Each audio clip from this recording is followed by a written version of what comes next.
Raising a bilingual child, it's this amazing gift, right? But man, it can also be a journey that's just filled with anxiety.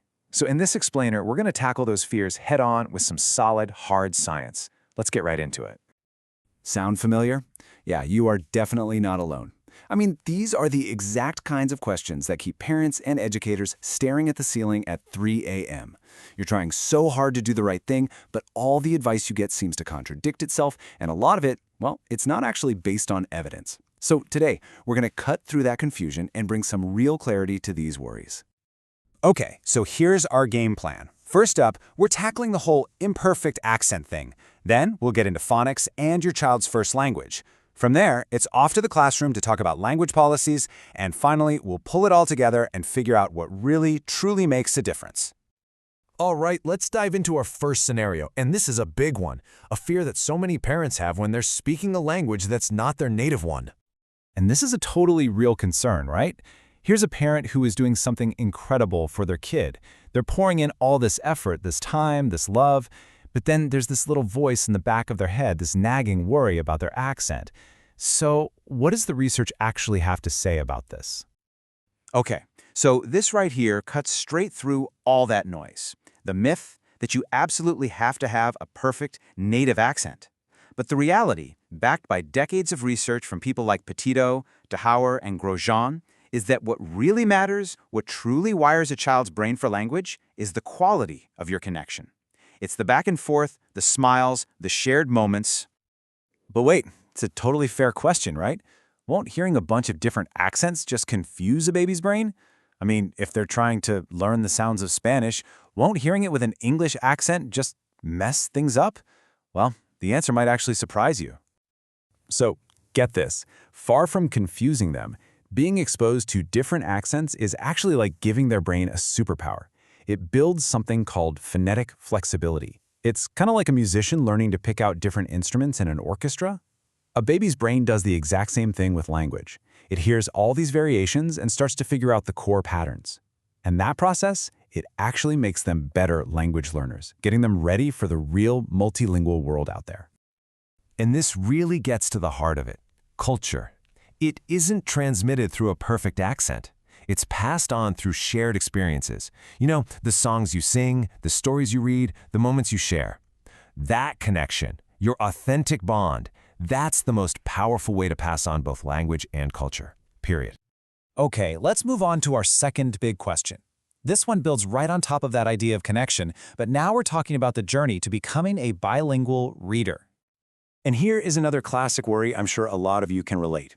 You've done this amazing job nurturing one language, and now it's time to think about reading in a second language. And you start to wonder, is this going to mess things up? Will it somehow undo all that hard work or just confuse them? It's that classic fear of interference. So to answer that, we've got to talk about this really cool concept from bilingualism research. It's called cross-linguistic transfer.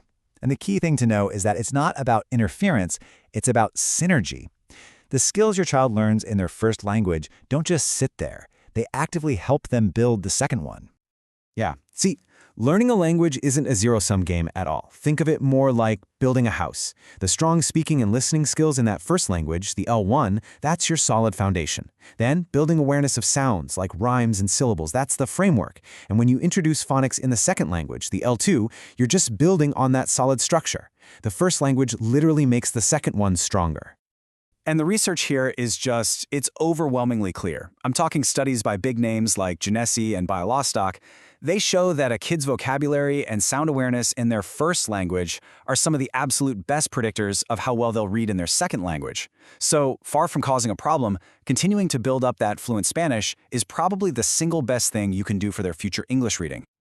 Okay, so we've talked about the home.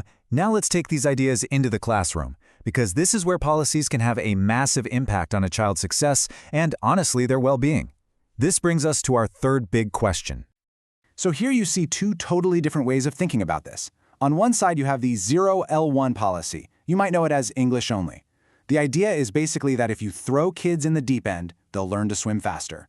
But on the other side, you have the translanguaging approach. This one recognizes that kids come to school with this incredible linguistic toolkit already packed. And what the research shows is that when you take that toolkit away, you can actually increase anxiety and slow down learning. But when you embrace it, you accelerate it. And that makes so much sense because for a little kid, their first language is way more than just words. It's a lifeline. It's how they understand be careful on the playground. It's how they navigate a disagreement to make a new friend. It's how they can tell a teacher, my tummy hurts. When you ban that language, you're cutting them off from safety, from connection, from being able to regulate their own emotions. And this is how the experts like Anik Dahour talk about language mixing, or what some people call code switching. You know, it often gets a bad rap as a sign of confusion. But in reality, it's a highly sophisticated skill. It shows the child knows exactly who they're talking to and can adjust on the fly. It's a feature of being bilingual, not a bug. So the bottom line is this.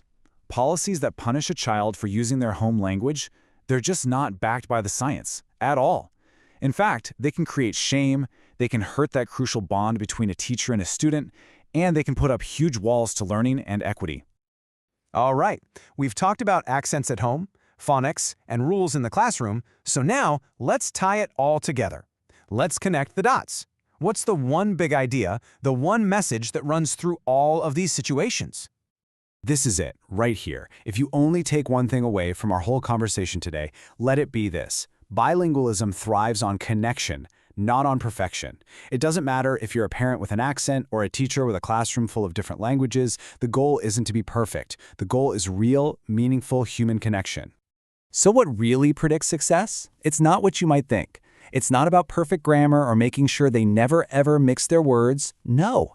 It's about making sure they feel emotionally safe. It's about the quality and frequency of your conversations. It's about focusing on understanding each other, and it's about letting kids use their entire linguistic toolkit. So here are the big, research-backed takeaways that I hope will give you some confidence. First, your accent will not hurt your baby's development. Your warm, frequent interactions matter so much more.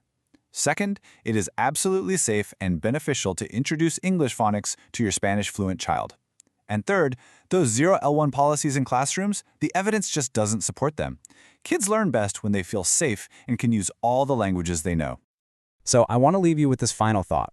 How can we, all of us, shift our focus away from this idea of language purity and instead move towards celebrating the full, flexible, and honestly brilliant minds of bilingual children? Because when we can finally let go of that anxiety about being perfect, when we can just embrace this messy, creative, amazing process, we're not just raising kids who speak 2 languages. We're raising kids who feel seen, heard, and celebrated for exactly who they are.